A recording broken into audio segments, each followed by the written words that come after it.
ప్రజలే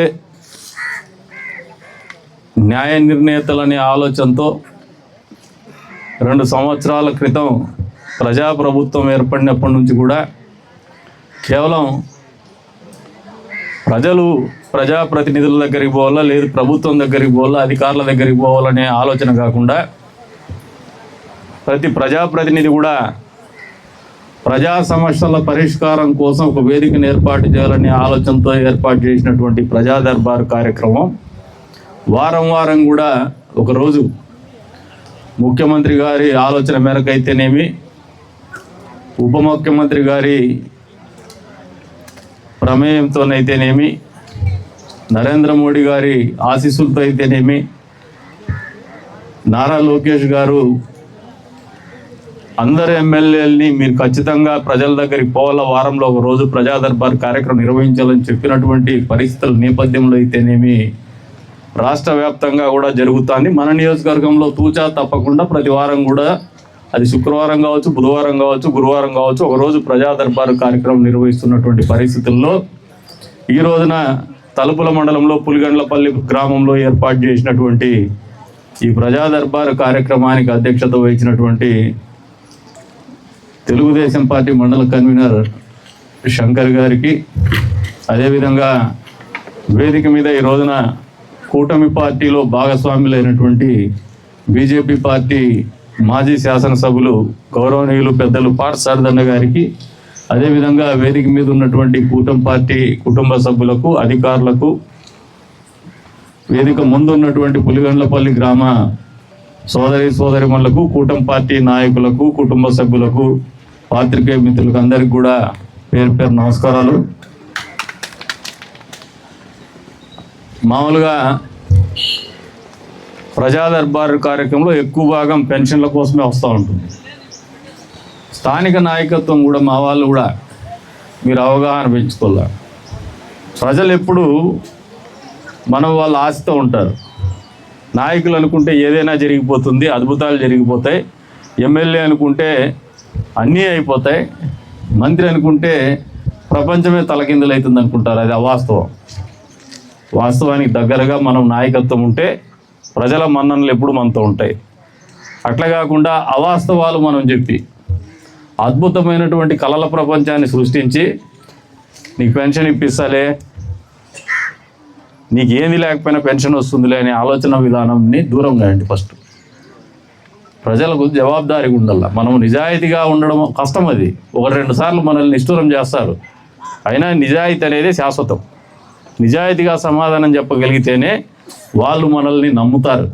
అట్లా కాకుండా మభ్యపెట్టి 4 మాటలు చెప్పి మామూలుగా ఈ నియోజకవర్గంలో చూస్తూ వస్తూ ఉన్నారు. ఎన్నికలప్పుడు వస్తారు, లెక్క పనిచేసినామంటారు, అబ్బబ్బబ్బబ్బబ్బా అంటారు. గెలిస్తే ఉంటాడు, గెలచకపోతే పారిపోతాడు, మళ్ళా కనపడరు రెండోసారికి. ఇది వాస్తవమా కదా? మీరు ఆలోచన చేసుకోండి. ఇవన్నీ ఎందుకు జరుగుతాయంటే మనకు లేని శక్తి ఉన్నట్లు ప్రదర్శిస్తే ఎన్ని రోజులు మనం మోసం చేయగలం. అంతే పెన్షన్స్ కూడా. ఈ రోజున ఈ రాష్ట్రంలో సామాజిక భద్రత కింద ఎన్టీఆర్ భరోసా పేరుతో సామాజిక పెన్షన్ల కార్యక్రమం జరుగుతూ ఉంది. 4,000 రూపాయలు, 6,000 రూపాయలు, 15,000 రూపాయలు డబ్బులు ఇచ్చేటువంటి కార్యక్రమం సామాజిక పెన్షన్ రూపంలో జరుగుతుంది. రేపు పొద్దున్నే మీరే ఇస్తారు. మళ్ళీ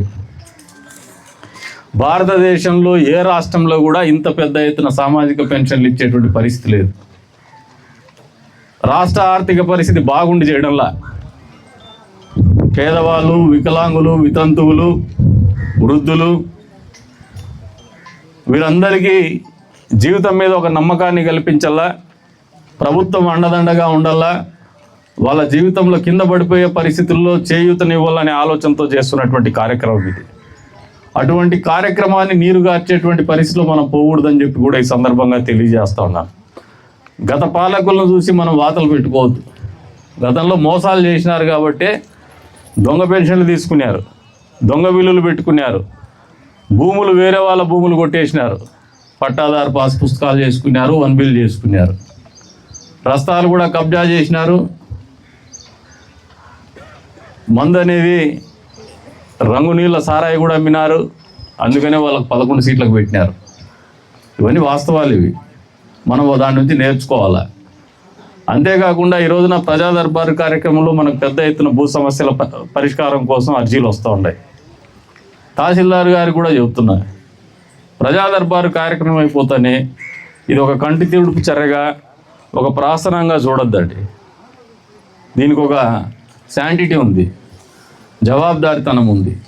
ప్రజల దగ్గరికి వచ్చిన తర్వాత వాళ్ళు ఇచ్చిన ఫిర్యాదుల్ని మనం మనసు పెడితే పరిష్కారం కానివి ఏంటి లేవు. ఒక 20% ఉంటాయి, వాళ్ళకి తెలియక అర్జీలు ఇస్తారు. ఊరికి ఒక పేపర్ ఇస్తే ఏమన్నా అవుతుందేమో, తగులుకుంటుందని ఇచ్చేవాళ్ళు ఉంటారు. లేదంటే పక్కోడు చెప్పినాడని కొద్దిమంది ఇస్తారు, లిటిగేషన్ కోసం కొంతమంది ఇస్తారు. దాని గురించి మనం ఆలోచన చేయనక్కర్లే. నిజాయితీగా అర్హులైనటువంటి వాళ్ళు, వాళ్ళకి నిజంగా బాధ ఉండేటువంటి బాధని మనకి ఫిర్యాదు రూపంలో మన దగ్గరికి తీసుకొచ్చినప్పుడు పరిష్కారం చేయాల్సినటువంటి బాధ్యత ప్రజాప్రతినిధుల మీద, స్థానిక నాయకత్వం మీద, అధికారుల మీద ఖచ్చితంగా ఉంటుంది. ఆ దిశగానే ఈ ప్రజా దర్బారు కార్యక్రమం నిర్వహించాలనే ఆలోచన మాకు ఖచ్చితంగా ఉంది. అందుకని ఎంత సమయం మా దగ్గర తక్కువ ఉన్నా దీనికి సమయం కేటాయిస్తున్నాం, ప్రజల దగ్గరికి వస్తున్నాం, ప్రజలతో మాట్లాడుతున్నాం. మా స్థానిక నాయకులకు కూడా మేము మాట్లాడడం వల్ల, వాళ్ళతో మాట్లాడించడం వల్ల కూడా మాకు రాజకీయంగా కూడా ఒత్తిడి తగ్గుతుంది. మా వాళ్ళకు కూడా కోపం ఉంది, ఏమంటే మేము చెప్పింది వినలేదు, ఆయప్ప చెప్పింది మేము వినాలా అని ఉంది నా మీద. అంటే ప్రజల సమస్యలు పారదర్శకంగా మనము పరిష్కారం చేస్తే ప్రజలు సంతృప్తిగా ఉంటారు. పారదర్శకంగా కాకుండా మీరు కూర్చొని మాట్లాడుకొని చేసుకుంటే మాత్రము వాళ్ళకి అంతమంది కోపం ఉంటుంది. ఇప్పుడు ఇంతమందికే కోపం ఉంది, అంతమంది కోపం తట్టుకోలేము మనం. ఈ కొద్ది మందితో కోపం తట్టుకోవచ్చు మనం. ఇది మంచి ఆలోచన. మా వాళ్ళని దాబట్టుకొని నేను పిలిచబోతాండా. వేరే నియోజకవర్గాల కంటే ఈ నియోజకవర్గంలో గత 2 సంవత్సరాల్లో మా వాళ్ళ కోపం ఉన్నా, లోపల నన్ను తిట్టుకున్నా, బాధపడినా ఒక ఆలోచనకు వచ్చేసినారు, ఇది ఇంతేరా, మనం ఇట్లే ఉండాలనే దానికి తీసుకొచ్చేసినాం. దొంగ పనుల నుంచి వేరే దావ పట్టుకొచ్చేసినాం, అట్లా ఉండకూడదని. ఇంకా మీరు పని చేయకుండా ఉంటే వాళ్ళు మళ్ళీ దొంగ పనులే చేయాల. అమ్మా పెట్టక అడక దీనికి పోతే యాడికి పోతారు వాళ్ళు. అధికారులు మేము వచ్చి చెప్పిన తర్వాత పనులు జరిగితే వాళ్ళ గౌరవం వస్తుంది. డబ్బులు లేకపోయినా పర్వాలేదు, కానీ గౌరవం తగ్గితే మాత్రం రాజకీయాలకు పనికిరారు. ఇది వాస్తవమా కాదా? తల ఊపేది కాదు, గట్టిగా నోటితో చెప్పండి. ఈ వాస్తవాలు మనం వంట పట్టించుకుంటే ప్రజల్లో మన పలుకుబడి పెరుగుతుంది, పరపతి పెరుగుతుంది, గౌరవం పెరుగుతుంది. ఎన్నికలప్పుడు పోయి వాడు మంది ఇస్తాడు, మనం ఇంకొంచెం క్వార్టర్ ఎక్కువ ఇల్లా, వాళ్ళు లెక్క ఇస్తాడు, ఇంకొక 500 రూపాయలు లెక్క ఎక్కువ ఇల్ల. మనము ఎమ్మెల్యే తక్కువ ఇచ్చినాడు, మనం కూడా అప్పు చేసి ఇంకొంచెం వేసి అయినా మన గౌరవం కాపాడుకుందామనే ధోరణికి వదిలేయండి. అన్నాడు, మనం ఇంకొంచెం క్వార్టర్ ఎక్కువ ఇల్లా, వాళ్ళు లెక్క ఇస్తాడు, ఇంకొక 500 రూపాయలు లెక్క ఎక్కువ ఇల్ల. మనము ఎమ్మెల్యే తక్కువ ఇచ్చినాడు, మనం కూడా అప్పు చేసి ఇంకొంచెం వేసి అయినా మన గౌరవం కాపాడుకుందామనే ధోరణికి వదిలేయండి. ప్రజలకు మంచి చేసినంతసేపు వాళ్ళు ఎప్పుడు కూడా కావాలని కోరుకుంటారు. రెండో విషయం, సామాజిక పెన్షన్లు ఒక ఎత్తు. భూ సమస్యలు అనేది గత పాలకులు చేసిన పాపాలు మామూలు పాపాలు కాదు. ఎవరి భూమి ఎవడెవడో ఎక్కిచ్చేసుకున్నాడు. అందుకని రీసర్వే పేరు మీద రీసర్వే జరుగుతుంది. 22A కింద 22A కింద అన్ని భూముల్ని కూడా రిజిస్ట్రేషన్లు కాకుండా ఆపెట్టి కొట్టేసే ప్రయత్నం చేసినారు. ల్యాండ్ టైటిలింగ్ యాక్ట్ తెచ్చినారు. ఇవన్నీ ఆలోచన ఏమంటే పక్కోడు భూములు కొట్టేసేది, ప్రభుత్వ భూములు కొట్టేసేది. వాటన్నిటికీ పరిష్కారం చూపాలనే ఆలోచనతోనే ప్రభుత్వం గత 2 సంవత్సరాలుగా 22A ఏదైతే నిషేధిత భూములు ఉన్నాయో వాటిని పరిష్కారం చేయాలని రీసర్వే చేసి 22A మీద కూడా ఒక సడలింపు తీసుకొచ్చేసి రైతాంగ భూ సమస్యల పరిష్కారం చేయడానికి 100% పనిచేస్తుంది. మా వంతుగా ఈ నియోజకవర్గంలో ఇంకా ప్రయోగాత్మకంగా కేవలము జిల్లా స్థాయిలో రెవెన్యూ క్లినిక్ కాదు, గ్రామ స్థాయిలో కూడా రెవెన్యూ క్లినిక్ జరగాలనే ఆలోచనతోనే ఇందాకే తహసీల్దార్ గారికి చెప్పింది. నల్లచెరువులో జరిగింది, తనకల్లో జరిగింది, తలుపుల్లో మాత్రము చెప్పుకునే మీరు దొరకరు. ఇక్కడ కూడా కూర్చోండి, VROని కూర్చోబెట్టుకోండి, VRAని కూర్చోబెట్టుకోండి, MPDOని కూర్చోబెట్టుకోండి, మీరు సబ్ ఇన్స్పెక్టర్ గారిని కూర్చోబెట్టుకోండి. మీరు పోలీసు కలిస్తే ఇందాక దారి సమస్య చెప్పినాడు, అదేం పెద్ద లక్షలతో కూడుకోండేదా, బడ్జెట్ కావాలా, దానికి ఏమైనా డబ్బులు కావాలా, మీరు మనసు అనుకుంటే జరిగిపోతుంది. అట్లా పనులు చేయండి. పేదోడు ఎన్ని రోజులు వాడికి మనసులో ఆ కొరత పెట్టుకొని మన ఇంట్లో పెండ్లాంతో సయోధ్య లేకపోయినా, మనకు ఉన్నటువంటి ఆస్తితో సయోధ్య లేకపోయినా కూడా మనశ్శాంతి ఉండదు మనిషికి. ఇది వాస్తవం కదా, రైతులకు బాగా తెలుసు.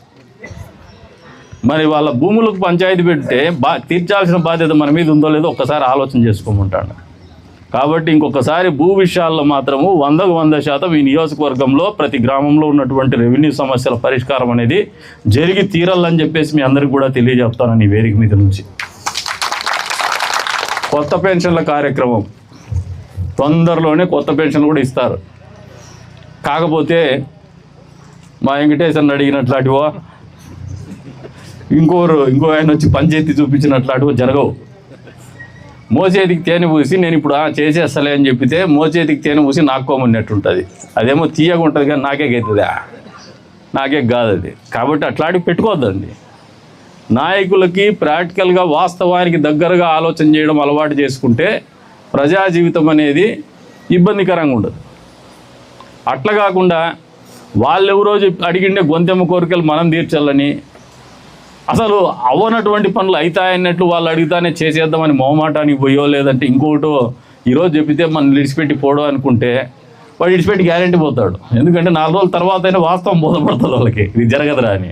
ఆ రోజు ఇప్పుడు మామూలుగా ఏదైనా కోప్పడి మళ్ళీ మనతో ఉంటాడు, కానీ మనం చేస్తాము అని చెప్పి మళ్ళీ చేయకుండా పోతే మాత్రం వాడు వాస్తవానికి దూరంగా ఉన్నాడు, వీడు మోసగాడు అని చెప్పేసి తిట్టి మరీ దూరం అవుతాడు.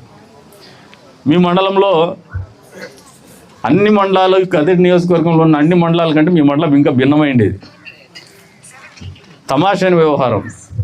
రాష్ట్రంలో హౌసింగ్ పేరు మీద పెద్ద గోల్మాల్ జరిగిందంటే తలుపుల మండలమే దానికి ఆదర్శంగా నిలబడింది గతంలో 2004-2009 మధ్యలో. వాస్తవమా కదా? మీరు కుటాకులోనే గెలిచిండేది. ఆ రెండు రాష్ట్రంలోనే ఆదర్శంగా నిలబడినారు కొట్టేసే ప్రోగ్రాంలో. ఆ పేరు అవసరమా మనకి? ఈ మండలంలో ఎందుకు ఆ కల్చర్ ఫాలో అవుదామనే ఆలోచనతో ఉన్నారు. మొన్న ఎలక్షన్స్ వరకు నాకు కూడా ఒకరి పేరు చెప్పేసి ఇట్లా చూడు అట్లా చూడు అంటాను. వాడు ఎట్లున్నాడో ఇప్పుడు మీకు తెలుసు. అట్లా వాళ్ళతో ఏం జరగదు. బడాయి బస్వాయిలు నిలబడలేరు. మన దగ్గర లేనిది ఇంకొన్ని మభ్యపెట్టి తెచ్చుకోండేది మనతో ఉండదు. అది నాయకత్వం కావచ్చు, డబ్బు కావచ్చు, ఆస్తి కావచ్చు, పెండ్లం కావచ్చు, అవన్నీ ఉండవు మనతో.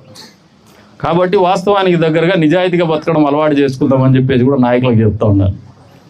అంతేకాకుండా రోడ్డు విషయంలో గత పాలకుల హయాంలో రోడ్లు వేసేసి కంకర తోలేసి, ఎందుకంటే కంకర ఫ్యాక్టరీలు ఉన్నాయి వాళ్ళకి, భూమి చదును చేసేసి కంకర వేసేసి వాళ్ళని అమ్మేసుకునే బదులు ఇట్లా బిల్లు చేసేసుకొని వెళ్ళిపోయినారు. సమస్యలు ఇబ్బంది పడిండేదోరంటే ప్రజలు. దానికి ఉదాహరణ కదిరి రాయచూటు రోడ్డు. మీరందరూ చూసింటారు, ఎప్పుడో ఒకసారి పోయి నడుములు గిడుములు నొప్పించుకొని తిట్టుకొని వచ్చింటారు. అదే పరిస్థితే. ఈ మధ్య కాలంలో మరికొమ్మదిన్నె మీద నుంచి బట్రేపల్లికి ఓ రోడ్డు, అది కూడా కంకరేసేసేసి వదిలేసినారు. ఇప్పుడు తారేస్తాను. యుద్ధం పుణ్యమా అని చెప్పేసి తారు రేట్లు పెరిగినాయి. తారు దొరకడం లేదు. ఫస్ట్ రేట్లు పెరిగిపోయినాయి, వర్కౌట్ కాదు. అయినా కూడా పని చేయిస్తాను. ఇందాకే గంజారిపల్లి రోడ్డు గురించి చెప్పినారు, వెట్ మిక్స్ వేసేసి వెళ్ళిపోయినారు, పని చేస్తామని చెప్పేసి. అది కూడా తారు వేయిస్తాము, 100% తొందరలోనే తారు కూడా వేసి కంప్లీట్ చేస్తామని చెప్పేసి కూడా ఈ సందర్భంగా తెలియజేస్తాను. ఇంకా ఒక 2 రోడ్లు మెటల్ డోలినట్టు ఉన్నాయి, అది కూడా 100% 2 నెలల లోపల పూర్తి చేసి మీకు అప్పచెప్తామని చెప్పేసి కూడా ఈ సందర్భంగా తెలియజేస్తాను. ఒకవేళ పైకి ఏదో వాళ్ళు రాసినారు, అవన్నీ వచ్చేసరికి ఒకవేళ లేట్ అయ్యేటట్టుంటే కూడా కాంట్రాక్టర్ని అడుక్కోను చేసుకోను మీకు ఇప్పిస్తాం లేరా అని చెప్పినా పని పూర్తి చేస్తాం, ప్రజలను అయితే ఇబ్బంది పెట్టమని మీకు మాట ఇస్తాను. ఇందాకే ఒక ఎర్రజైన్పల్లి, అది నీళ్ళు అడిగిండేది కుంట కాదు కుంట అడిగినారు, ఎరికిల కుంట, అది జ్యోతులపల్లి తండనేనా అది. ఆ ఎరికిల కుంట అనేది ప్రైవేట్ ట్యాంక్, అది ఇరిగేషన్ వాళ్ళకో వీళ్ళకో సంబంధం ఉండేది కాదు అది. అయినప్పటికీ దానికి కూడా నీళ్ళు ఇస్తామని చెప్పి కూడా ఈ సందర్భంగా తెలియజేస్తాను. ఎందుకంటే నీళ్ళుంటే మీరు గ్రామాల్లో సంతోషంగా ఉంటారు, నీళ్ళుంటే మీకు శక్తి ఉంటుంది, నీళ్ళుంటే నాగరికత ఉంటుంది, నీళ్ళుంటే పని ఉంటుంది. ఇవన్నీ ఉంటే 4 డబ్బులు ఉంటాయి. ఈ 4 డబ్బులు ఉండాలంటే మీరు ఇళ్ళల్లో ఉంటారు, అరుగుల మీద కాకుండా. అప్పుడు ఊరికి అంతా మంచిగా జరుగుతుంది. కాబట్టి నీళ్ళ మీద 100% మీకు నీళ్ళు ఇస్తామని చెప్పేసి కూడా ఈ సందర్భంగా తెలియజేస్తున్నాం. ఇంకా వచ్చే రోజుల్లో ఈ మెయిన్ బ్రాంచ్ కెనాల్ పనులకు కూడా టెండర్ పిలుస్తున్నారు. ఆ రోజున ఇంకా ఏవైనా చెరువులు అన్కవర్డ్ చెరువులు ఏమైనా ఉంటాయి అంటే మీకు ఇప్పుడు నీళ్ళు కొన్ని చెరువులకి ఇంకా ఇవ్వలేనటువంటి పరిస్థితి ఉండేవి కూడా అధిగమిస్తాము. 100% తలుపల మండలంలో ప్రతి చెరువు కూడా నీళ్ళు ఇస్తామని చెప్పేసి కూడా ఈ సందర్భంగా తెలియజేస్తాం. ఇక ఇళ్ళ గురించి చాలా తక్కువ వచ్చినాయి. బహుశా పులిగండ్లపల్లిలో అందరికీ సొంత ఇళ్ళు ఉన్నట్టుంటాయి. అవునా? ఇక పెన్షన్ల గురించి మాత్రమే ఎక్కువ భాగం వస్తుంది. పెన్షన్లు అడిగే వాళ్ళందరికీ ఒకటే చెప్తున్నా. ఇందాక ఒక తల్లి వచ్చి అడుగుతుంది, నా ఇంట్లో వికలాంగుడు ఉన్నాడు, మానసిక వికలాంగుడు, కదలలేని పరిస్థితిలో ఉన్నాడు అని చెప్పేసి. అటువంటి కేసుని ఆయనకు చెప్తాడు, నన్ను పోయేసి మీరు ఫోటో తీసుకోండి, లాంగిట్యూడ్ లాటిట్యూడ్ పెట్టేసి ఫోటో మాకు పంపించండి, మేము ప్రాసెస్ చేస్తాం అటువంటివి. ఇక జెన్యూన్గా ఉండే ప్రతి పెన్షన్ కూడా జెన్యూన్గా అంటే అర్హులైనటువంటి ప్రతి పెన్షన్దారికి కూడా కొత్త పెన్షన్లు వస్తాయని చెప్పేసి కూడా మీకు ఈ సందర్భంగా తెలియజేస్తూ ఉంటారు. అంతేకాకుండా కొన్ని అన్నదాత సుఖీభవ పేరు మీద,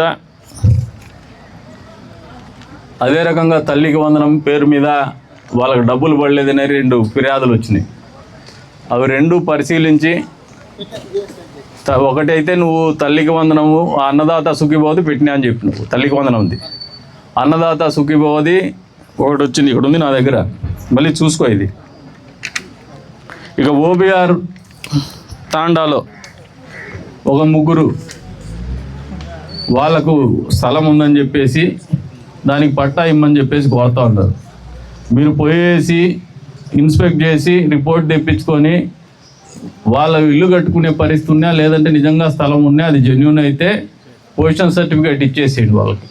ఎక్కడ పెండింగ్ పెట్టద్దని చెప్పేసి మళ్ళీ హౌసింగ్ వచ్చిన తర్వాత ఇస్తామని తిప్పుకోవద్దండి. పొజిషన్ సర్టిఫికేట్ జెన్యూన్ అయితే ఇచ్చేసేయండి. ఊర్లో గ్రామ సభ పెట్టండి. మళ్ళీ నేను చెప్పినాను, ఎమ్మెల్యే చెప్పినాడని ఇచ్చేకి మొదలు పెడితే అవి మళ్ళీ వ్యాపారాలే ఉంటాయి. అట్లా కాకుండా గ్రామ సభ పెట్టండి. వాళ్ళ 3 ఇవ్వడానికి ఏమి ఇబ్బంది లేదంటే ఇచ్చేసేయండి పొజిషన్ సర్టిఫికేట్.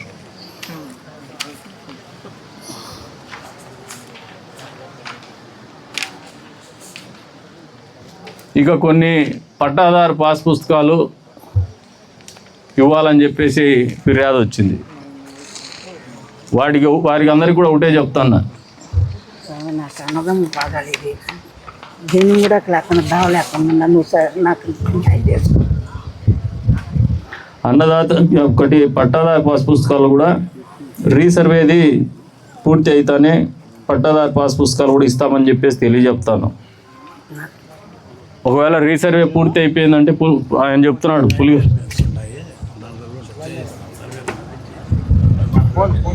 మురళి అన్న చేయాలనుకుంటే చేస్తాడు, కానీ అన్నీ చేస్తా అంటాడు, ఏమి చేయడు. మళ్ళీ నువ్వు నిజాయితీగా చెప్పున్నా ఈరోజు ఇప్పుడు చెప్తానేటువంటి చేస్తావా చేయవా? అదే కాదు, మిగతా రెవెన్యూ సమస్యలు ఇక్కడ కూర్చొని ఈరోజు రేపట్లో క్లోజ్ చేసి నాకు రిపోర్ట్ చేయి.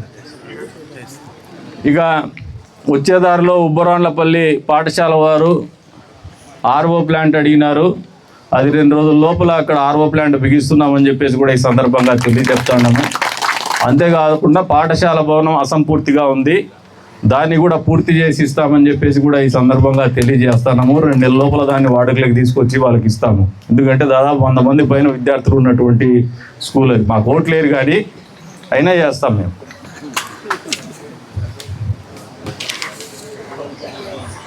ఇక సమస్యలు అనేది మీకు ఇందాకే చెప్పినాం.